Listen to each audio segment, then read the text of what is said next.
नमस्कार दोस्तों, स्वागत है आज के इस नए वीडियो में।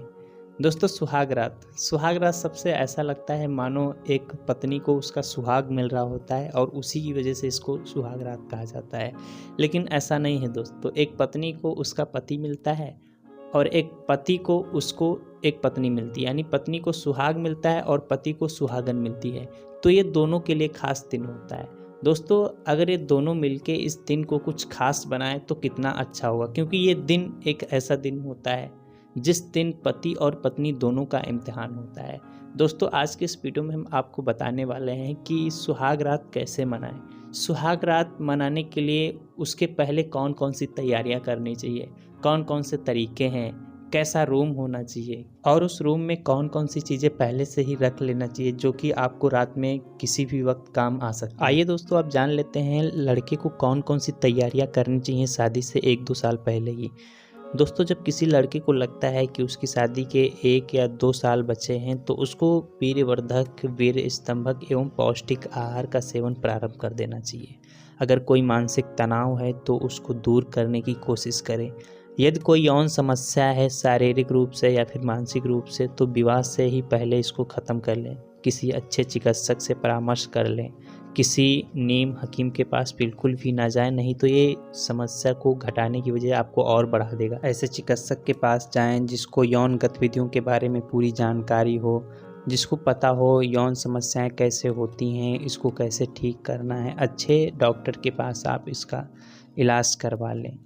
दोस्तों, क्योंकि इस समस्या का समाधान कराना इसलिए ज़रूरी होता है क्योंकि इस संबंध को स्थापित करते समय छोटी छोटी अगर समस्याएं होती हैं तो पति पत्नी में एक संकोच पैदा होता है जो कि पूरे जीवन में खटास उत्पन्न कर देता है। अपने जीवन साथी के चयन होने के बाद में दोस्तों उस पर किसी प्रकार का कोई शक ना करें, संयस ना रखें, उसको अपना एक विभिन्न अंग मान करके वैवाहिक जीवन प्रारंभ करना चाहिए। वैसे भी शास्त्रों में पत्नी को अर्धांगिनी कहा गया है, उसको अपना एक अंग मान करके जीवन की शुरुआत करना चाहिए। दोस्तों, विवाह के 1 दिन पहले ही व्यक्ति को उसके गुप्तांग के चारों तरफ के बालों की सफाई अवश्य कर लेना चाहिए। किसी हल्के कीटाणुनाशक घोल से उसको धुल लेना चाहिए। बढ़िया सुगंधित शैम्पू या फिर साबुन से स्नान करना चाहिए। मुख में सांस की बदबू ना आए इसके लिए लौंग, तुलसी, इलायची, गुलाब के फूल को उबाल करके गरारे करना चाहिए। दोस्तों, वस्त्र ढीले और शरीर को आराम देने वाले सुंदर कढ़ाईदार सूती या रेशमी ही पहने। सिंथेटिक वस्त्र शरीर को आराम नहीं देते हैं। मन प्रसन्न हो, हल्का हो, सुपाच्य भोजन किया हुआ हो, बिना किसी शोक, चिंता, भय, मानसिक उदय के। सुहाग रात का दोस्तों यह दिन बहुत ही खास होता है। दोस्तों, इस महत्वपूर्ण शुभ अवसर का आनंद लेने के लिए इतना सब कुछ करने के बाद आप कमरे में पहुँचें। दोस्तों, लड़कियों के लिए भी विवाह तक ब्रह्मचर्य का पालन अत्यंत आवश्यक है। यदि किसी लड़के से कोई शारीरिक संबंध स्थापित अज्ञानता, नादानी, प्रारंभिक आकर्षण के कारण हो गया है तो उसे उजागर कभी भी ना करें, ना ही उसे अपने मन और दिमाग में आने दें, बल्कि पिछली त्रुटियों को बिल्कुल भूल कर एक नई जिंदगी की शुरुआत करें। जिसे आपने या आपके अभिभावकों ने आपका जीवन साथी चुना है, अब वही आपका सर्वस्व है। अपना वहम आज अपने जीवन साथी पर निछावर रहेगा। अतः आज की यह रात, जिसे सुहाग रात कहा जाता है, वास्तव में पति पत्नी दोनों के सौभाग्य की रात होती है। अतः आज एक दूसरे का होने में कोई भी कसर बाकी ना रहे। लड़की को भी चाहिए कि वो अपने गुप्तांग और बगल के बाल साफ कर ले। सुहाग रात वाले दिन सजे संवरे हल्का सुंदर लगने वाले गहने भी पहन ले। मुख पर उदासी ना आने दे, गुस्सा, वहम, चिड़चिड़ापन ना लाएं। अपने जीवन साथी का सुहाग रात की सौभाग्य शेष पर इंतजार करें। आइए दोस्तों, अब बात कर लेते हैं सुहाग रात मनाने के लिए कक्ष या कमरा कैसा होना चाहिए। दोस्तों, कमरा ना तो बहुत बड़ा होना चाहिए और ना ही बहुत छोटा। बस एक डबल बेड या सिंगल बेड आ जाए और कुछ जगह भी बच जाए। सुंदर नए स्वच्छ बिस्तर, बैठने के लिए कुर्सी या सोफा अवश्य होना चाहिए।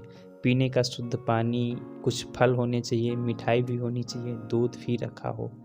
कक्ष में हल्की और तेज दोनों रोशनी होनी चाहिए। बिल्कुल बंद कक्ष ना हो, हवादार, हल्के छोटे फूलों से सजाई सेज हो। बहुत ज़्यादा गंध युक्त सेंट या परफ्यूम का प्रयोग ना करें। दोस्तों, हल्के सुगंधित परफ्यूम का प्रयोग करें। एक साफ सूती कपड़ा बड़े साइज़ का रख लें, अच्छी कंपनी का वैसलीन या तो फिर लोशन भी रख लें। एक अन्य आवश्यक वस्तु जो बहुत ही इम्पोर्टेंट होती है, कंडोम, अच्छी कंपनी के 3 या 4 पीस अवश्य रख लें, क्योंकि कोई भी नवदंपति ये नहीं चाहेगी उसके पहले ही दिन उसको प्रेगनेंसी हो जाए। दोस्तों, क्योंकि प्रेगनेंसी का एक टाइम होता है, अगर प्रेगनेंसी शुरुआत के दिनों में होती है तो महिला का जो वैवाहिक जीवन होता है वो पूरी तरीके से बर्बाद हो जाता है। आपकी मौज मस्ती, घूमने फिरने की जो इच्छाएं होती हैं वो सब ख़त्म हो जाती। तो इस वजह से शुरुआत में इन चीज़ों का ध्यान देना चाहिए जब तक पति पत्नी दोनों संतान की जिम्मेदारियां संभालने के योग्य नहीं हो जाते हैं। दोस्तों, जब दोनों लोग कमरे के अंदर होते हैं तो दूल्हे का कर्तव्य होता है कि वो अपनी पत्नी का संकोच, शर्म और झिझक समाप्त करने के लिए इधर उधर की बातें करें। कुछ फल, मिठाइयाँ या पेय पदार्थ, दूध आदि का सेवन साथ साथ करें। एक दूसरे के विषय में मनोविवादपूर्ण वार्तालाप करें। जब देखें कि झिझक कम हो गया है तो आलिंगन चुम्बन करें। सबसे पहले उसको किस करना है। दोनों को एक दूसरे के करीब आना है। प्रीत, प्रेम और जीवन भर एक दूसरे के साथ रहने के कस्में भी खा सकते हैं। एक दूसरे से प्यार करें और वादे निभाएं। एक दूसरे के प्रति विश्वास को प्रबल करें, ठीक है, क्योंकि यही एक समय होता है जो एक दूसरे को समझने और सोचने का अवसर पहली बार मिलता है। तो इसमें बिल्कुल भी शर्म नहीं करनी चाहिए, एक दूसरे से वायदे ज़रूर करने चाहिए। दोस्तों, पुरुष को यहाँ पर किसी प्रकार का कोई जल्दबाजी नहीं करना है। अगर आपको लगता है कि आपकी पत्नी चुंबन में मस्त हो गई है, वो पूरी तरीके से लीन हो गई है, तो आप अपने या फिर अपनी पत्नी के शरीर से वस्त्र को अलग करें। जिह्वा चुंबन करें, स्तन चुंबन करें। यदि पूरी तरह से साफ हो तो योनि चुंबन भी कोई हर्ज नहीं होता है। दोस्तों, योनि के ऊपर के हिस्से में एक छोटी सी गांठ होती है।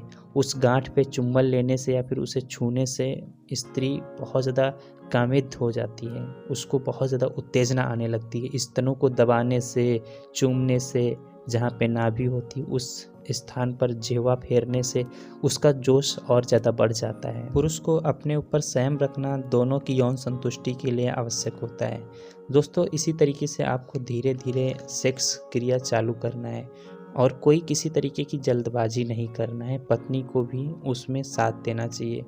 दोस्तों, जब सेक्स पूरी तरीके से फाइनल हो जाता है तो इस अवस्था में आपको 5 से 10 मिनट पड़े रहना है। फिर उसके बाद उठना है, मूत्र त्याग करना है और मूत्र त्याग करने के बाद अगर स्नान करने की उचित व्यवस्था है तो आप स्नान कर सकते हैं या फिर ऐसे ही आपको सो जाना है।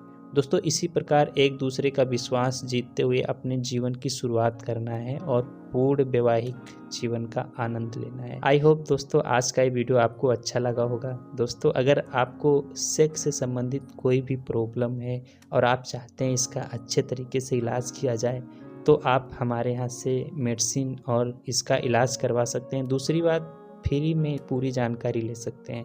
आपको कोई भी दिक्कत है जैसे नाइट फॉल, धात, सेक्स टाइमिंग, इरेक्शन नहीं आता है, तनाव नहीं आता है किसी को, या फिर यौन संबंधित कोई भी प्रॉब्लम रहती है तो आप दिए गए नंबर पे फ्री में बात कर सकते हैं और दवाई अगर ज़रूरत पड़ती तो आपको दवाई भी हमारे यहाँ पे कम पैसे में अच्छी चीज़ें मिल जाती। जय हिंद, जय भारत, वंदे मातरम।